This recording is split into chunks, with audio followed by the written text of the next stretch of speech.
আসসালামু আলাইকুম। কেমন আছেন সবাই? আলহামদুলিল্লাহ, আমরা ভালোই আছি। চলে আসলাম নতুন একটা ভিডিও নিয়ে। অনেক দিন পরে ভিডিও আপলোড দিচ্ছি। আসলে দেশের এই পরিস্থিতিতে ভালো লাগে না ভিডিও করতে বা আপলোড করতে। ভিডিওটা সকাল থেকে শুরু করলাম, যে এখানে ডাল সিদ্ধ করে রাখছি ভর্তা করার জন্য। এই যে এখানে শাক সিদ্ধ বসাই দিছি।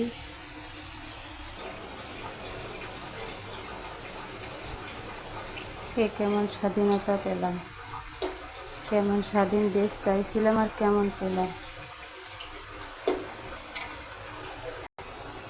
জানি না। দেশের পরিস্থিতি কবে ভালো হবে। আমাদের মতো মধ্যবিত্ত পরিবারের কি যে আছে কপালে আল্লাহ পাকই জানে।